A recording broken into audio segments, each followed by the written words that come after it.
Halo, selamat anak didik kami sekalian. Bagaimana kabarnya hari ini? Sehat? Ya, Bapak harapkan kalian dalam keadaan sehat dan dalam keadaan semangat juga untuk memulai pembelajaran kita pada hari ini. Baik, kita akan mulai pembelajaran kita. Hari ini kita tema 1, subtema 1, pembelajaran 3. Nah, yang pertama itu IPA. Adapun tujuan pembelajarannya mampu mengidentifikasi cara perkembangbiakan vegetatif pada tumbuhan dengan benar. Lalu mampu menyampaikan cara perkembangbiakan vegetatif pada tumbuhan melalui tabel dengan benar. Nah, di minggu kemarin atau di pertemuan yang kemarin, Bapak sudah menyinggung mengenai perkembangbiakan tumbuhan, yaitu perkembangbiakan tumbuhan secara generatif. Nah, perkembangbiakan tumbuhan itu terbagi atas dua. Yang pertama, generatif, dan yang vegetatif. Minggu lalu, Bapak sudah menjelaskan secara singkat mengenai generatif, tetapi hari ini juga akan saya ulangi kembali supaya nanti ada kesinambungan antara generatif dengan vegetatif. Nah, generatif, apa itu generatif? Generatif adalah perkembangbiakan tumbuhan yang terjadi secara kawin. Jadi generatif itu perkembangbiakan tumbuhan secara kawin. Nah, kalau dikatakan kawin, berarti memiliki pertemuan atau dua sel kelamin. Nah, ada namanya benang sari itu atau alat kelamin jantan atau sel kelamin jantan, dan kepala putik itu alat kelamin betina atau sel kelamin betina. Nah, ketika benang sari dan kepala putik ini, benang sari dan kepala putik ini bertemu, maka terjadilah penyerbukan. Nah, pada tumbuhan itu namanya penyerbukan. Nanti kalau di hewan dan manusia itu namanya perkawinannya. Jadi, pertemuan antara benang sari ini dengan kepala putik terjadilah penyerbukan. Nah, jadi generatif itu secara kawin harus memiliki yang dua ini. Nah, apa itu penyerbukan? Yaitu peristiwa jatuhnya benang sari atau serbuk sari ke kepala putik. Jadi, serbuk sari atau benang sari jatuh ke kepala putik, terjadilah penyerbukan. Nah, penyerbukan bisa dilakukan oleh angin, bisa oleh air, bisa oleh hewan, dan bisa oleh manusia. Nah, penyerbukan itu terjadi pada bunga. Biasanya bunganya itu memiliki, ya dinamakan bunga sempurna. Lalu juga terjadi pada tumbuhan biji seperti mangga, rambutan, jambu, durian, dan sebagainya. Oke, itu generatif. Sekarang vegetatif. Apa itu vegetatif? Vegetatif adalah lawan dari generatif, yaitu perkembangbiakan tumbuhan secara tidak kawin. Kalau tadi generatif kawin, ini tidak kawin. Baik. Nah, ini vegetatif ini dibagi atas dua. Satu vegetatif alami, siapa saja dia. Dan satu lagi vegetatif buatan, siapa saja dia, akan kita bahas. Untuk alami, ada 8. Yang pertama spora, 2 rizoma atau akar tinggal, 3 umbi batang, 4 umbi lapis, 5 umbi akar, 6 geragi, tunas, tunas adventif. Nanti akan kita bahas ini satu persatu setelah yang ini. Kemudian vegetatif buatan terdiri atas mencangkok, mengenten, setek, merunduk, dan okulasi. Apa maksudnya vegetatif alami? Ini vegetatif yang terjadi secara alami. Nah, ini vegetatif buatan adalah vegetatif atau perkembangbiakan tumbuhan secara tidak kawin yang dibantu oleh manusia. Makanya katakan buatan. Kalau ini alami, perkembangbiakan tumbuhan secara tidak kawin yang terjadi secara alami. Ini buatan. Oke, akan kita bahas satu persatu. Kita mulai dari vegetatif alami. Alami, yang pertama adalah spora. Apa itu spora? Spora adalah satu atau beberapa sel dapat berupa haploid maupun diploid yang terbungkus oleh suatu lapisan pelindung. Ini gambarnya. Nah, nanti tugasmu, kamu tentukan nanti tumbuhan apa saja yang berkembang biak dengan spora. Ya, anak-anak kami ya.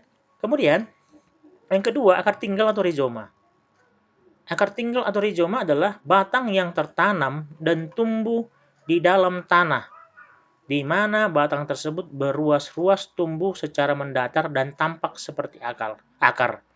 Jadi batang yang tertanam dan tumbuh di dalam tanah, di mana batang tersebut berruas-ruas tumbuh secara mendatar dan tampak seperti akar. Nah, ini contohnya, gambarnya. Nanti kamu tentukan tumbuhan apa saja yang berkembang biak secara akar tinggal. Kemudian yang ketiga adalah umbi batang. Apa itu umbi batang? Batang yang tumbuh dan berkembang biak dalam tanah dan merupakan tempat cadangan makanan. Jadi umbi batang itu adalah batang yang tumbuh dan berkembang dalam tanah dan merupakan tempat cadangan makanan. Ini contohnya. Ini gambarnya ya. Jadi beginilah dia berkembang biak secara umbi batang. Nanti juga tentukan tumbuhannya yang berkembang biak secara umbi batang. Kemudian, umbi lapis adalah batang yang tumbuh di bawah tanah, menggelembung, berair, memiliki sisik-sisik daun yang berfungsi sebagai cadangan makanan. Nah, ini contohnya. Oke. Kemudian umbi akar. Akar yang tumbuh adalah akar yang tumbuh membesar membentuk cadangan makanan. Jadi akar itu membesar dia membentuk cadangan makanannya.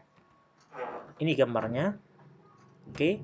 Kemudian geragi atau stolon adalah cabang batang atau hasil modifikasi yang tumbuhnya menyamping dan menjalar di atas permukaan tanah. Jadi tumbuhnya itu menjalar di atas permukaan tanah. Dan pada ruas-ruas geragi ini akan tumbuh individu tanaman yang baru. Contohnya adalah ini gambarnya ya, geragi stolon. Oke.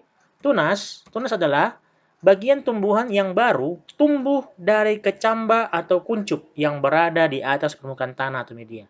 Jadi tumbuhan yang tumbuh dari kecambah atau kuncup yang berada di atas permukaan tanah. Ini gambarnya. Lalu 8, tunas adventif adalah metode perkembangbiakan tanaman secara vegetatif yang menggunakan tunas yang timbul tidak di bagian sebagaimana mestinya. Ya misalnya di ujung daun. Kemudian, ini contoh gambarnya. Vegetatif buatan yang pertama adalah mencangkok. Mencangkok itu adalah cara pengembangbiakan tanaman dengan cara mengupas kulit batang dengan dibalut tanah agar batang-batang tersebut memiliki akar. Jadi ini sudah masuk vegetatif buatan. Kamu juga nanti disuruh untuk membuat contoh tanaman yang berkembang biak secara vegetatif buatan. Nah ini gambarnya. Jadi kalau kamu lihat gambarnya, ini dikupas, lalu dibungkus, nanti akan muncul tumbuhan baru. Itu mencangkok. Yang kedua adalah mengenten. Apa itu mengenten? Menggabungkan batang bawah dan batang atas dua tanaman yang sejenis. Nah ini dia, digabungkan atas dan bawah sejenis. Ini gambarnya.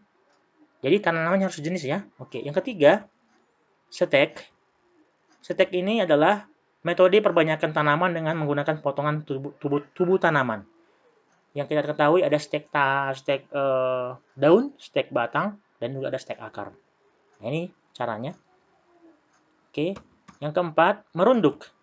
Merunduk adalah proses pembiakan vegetatif buatan yang dilakukan pada tumbuhan bercabang panjang dengan merundukkannya ke tanah. Jadi batang itu dirundukkan ke dalam tanah. Ya, sehingga nanti akan dapat berkembang biak. Ini dia. Oke, yang kelima, okulasi atau menempel. Menempelkan sepotong kulit pohon yang bermata tunas dari batang atas pada suatu irisan. Ini gambarnya. Oke, nah dari kami nanti silakan dibuat di bukunya. Tugasnya itu menunjukkan atau menuliskan contoh tanaman yang berkembang biak secara vegetatif alami dan vegetatif buatan. Sekian dan terima kasih. Halo, anak didik kami. Kita lanjut lagi pembelajaran kita, pelajaran 3 bahasa Indonesia, yaitu tujuan pembelajarannya mengenai mampu menemukan ide pokok dengan bantuan diagram, lalu mampu mengembangkan ide pokok menggunakan bahasa sendiri secara tepat. Jadi ini akan kita pelajari pada hari ini. Langsung saja, ide pokok atau gagasan utama. Nah, di minggu yang lalu atau pertemuan yang sebelumnya kita sudah pelajari mengenai ide pokok. Namun anak didik kami masih banyak kami lihat yang salah. Jadi hari ini Bapak bahas Jadi ide pokok atau gagasan utama itu adalah gagasan atau sebuah topik yang akan dibahas di dalam sebuah paragraf. Jadi ide pokok itu adalah gagasan yang akan dibahas dalam sebuah paragraf. Nah, dalam sebuah paragraf itu pasti ada ide pokok atau topik pembahasannya dan ada kalimat penjelas. Jadi ini tugasnya sebagai kalimat untuk menjelaskan atau merincikan ide pokok sehingga terjadi atau terbentuk sebuah paragraf. Nah, dalam paragraf dikenal juga namanya kalimat utama dan kalimat penjelas. Apa itu kalimat utama? Kalimat utama adalah kalimat yang berisi pokok pikiran utama atau ide pokok utama dan menjadi dasar untuk mengembangkan paragraf. Jadi, sebuah paragraf itu memiliki kalimat utama yang itu menjadi kalimat atau pokok pikiran utama yang menjadi dasar untuk mengembangkan sebuah paragraf. Nah, setelah kalimat utama, maka muncullah kalimat penjelas. Jadi ini tujuannya untuk menjelaskan kalimat yang utama yang tadi. Nah, apa itu kalimat penjelas? Kalimat-kalimat yang isinya merupakan penjelasan, uraian, atau berupa rincian-rincian atau pengembangan detail tentang kalimat utama suatu paragraf. Jadi ketika kamu sudah mengetahui kalimat utama, pasti ada kalimat penjelas. Kalimat penjelas itulah yang akan menjelaskan kalimat-kalimat utama. Ya, dari paragraf itu pasti ada kalimat utama, baru ada kalimat penjelas. Oke. Nah, sebelum kita sampai ke menentukan ide pokok, Bapak jelaskan dulu bahwasannya paragraf itu mempunyai jenis-jenis. Yang pertama yang kita bahas pada hari ini atau kesempatan hari ini adalah paragraf berdasarkan letak kalimat utamanya. Ada 3. Yang pertama, paragraf deduktif. Apa itu paragraf deduktif? Paragraf yang kalimat utamanya terletak di awal paragraf. Jadi kalau kamu lihat sebuah paragraf, jika ada kalimat utamanya di awal paragraf, maka dia dikatakan paragraf deduktif. Nah, paragraf induktif, paragraf yang kalimat utamanya terletak di akhir paragraf. Jadi, kalau di akhir paragraf kalimat utamanya, dia dikatakan paragraf induktif. Lalu paragraf campuran. Nah, ini campuran ini ada deduktif, ada induktif. Nah, ini paragraf yang kalimat utamanya terletak di awal dan akhir paragraf. Oke. Sekarang kita masuk cara menentukan ide pokok. Nah, cara menentukan ide pokok itu ada caranya. Yang pertama, kamu membaca paragraf itu dengan seksama. Bacalah paragraf itu dengan seksama.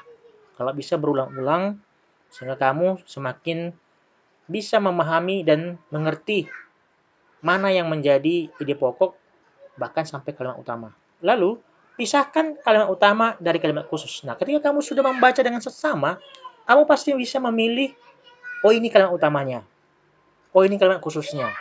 Kalimat khusus itu sebagai kalimat penjelas ya, yang menjelaskan kalimat utama. Nah, setelah kamu pisahkan itu, lalu bisa kamu simpulkan sebuah paragraf.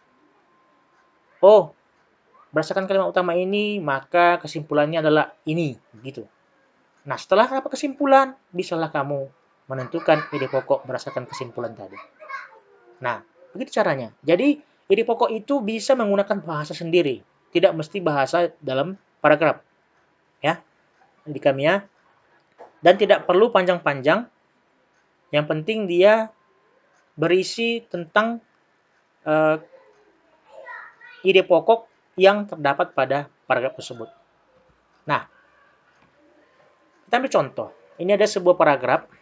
Hujan deras selama 4 jam berturut-turut menyebabkan meluapnya air sungai di beberapa titik. Hal tersebut menyebabkan terjadinya banjir dan dapat menghambat aktivitas sehari-hari. Air yang meluap ini menyebabkan tergenangnya jalan-jalan di kampung, sehingga mempersempit ruang gerak dari warga. Bahkan jalan protokol pun ikut tergenang dan semakin menghambat jalannya lalu lintas di Jakarta. Keadaan ini diperkirakan akan berlangsung dalam waktu 24 jam ke depan, apabila tidak ada penanganan yang efektif dari Pemprov DKI Jakarta. Nah, bacalah ini berulang-ulang. Setelah kamu baca ini berulang-ulang, bisa kamu simpulkan. Ini kan mengenai banjir kan? Banjir. Nah, apa yang menyebabkan banjir itu? Ternyata ini dia, hujan deras selama 4 jam berturut-turut menyebabkan meluapnya air sungai di beberapa titik. Nah, kalimat selanjutnya ini hanya sebagai penjelas bahwasanya ini yang menyebabkan banjir. Dijelaskanlah kembali kalimat seterusnya. Nah, jadi bisa kita simpulkan, kalimat penjelasnya, banjir menghambat aktivitas. Apa aktivitasnya itu ini semua, kalimatnya yang lain. Nah, kalimat yang pertama ini, hujan deras selama 4 jam berturut-turut menyebabkan meluapnya air sungai di beberapa titik. Inilah sebagai kalimat utama. Nah, kesimpulan, banjir menyebabkan terhambatnya aktivitas warga. Nah, karena kita sudah tahu kesimpulannya, bahwa banjir menyebabkan terhambatnya aktivitas warga, maka bisa kita katakan ide pokoknya adalah hujan deras menyebabkan air sungai meluap sehingga mengakibatkan banjir. Jadi ini tidak sama dengan bahasa yang di kalimat utama. Tetapi kalau dikatakan kalimat utama, maka kalimat utamanya adalah ini. Hujan deras selama 4 jam berturut-turut menyebabkan meluapnya air sungai di beberapa titik. Inilah kalimat utamanya. Namun ide pokok bisa juga kamu pakai ini, tetapi bisa juga pakai bahasa sendiri. Nah, tapi kalau kalimat utama, inilah kalimat utamanya. Sehingga, seperti yang kita bahas tadi, jika ada paragraf yang kalimat utamanya berada di awal, maka ini namanya paragraf deduktif. Oke, adik kami sekalian, bisa dipahami ya? Nah, oke. Sekian pembelajaran kita pada hari ini. Semoga apa yang kalian pelajari pada hari ini bisa menjadi bekal bagi kalian dan bermanfaat bagi kehidupan sehari-hari dan bisa menambah pengetahuan adik kami sekalian. Sampai jumpa pada pertemuan berikutnya. Nanti anak didik kami silakan dikerjakan tugasnya dan hasilnya diberikan kepada Bapak melalui foto. Nanti Bapak akan berikan penilaian. Sekian dan terima kasih anak didik sekalian. Sampai jumpa. Horas.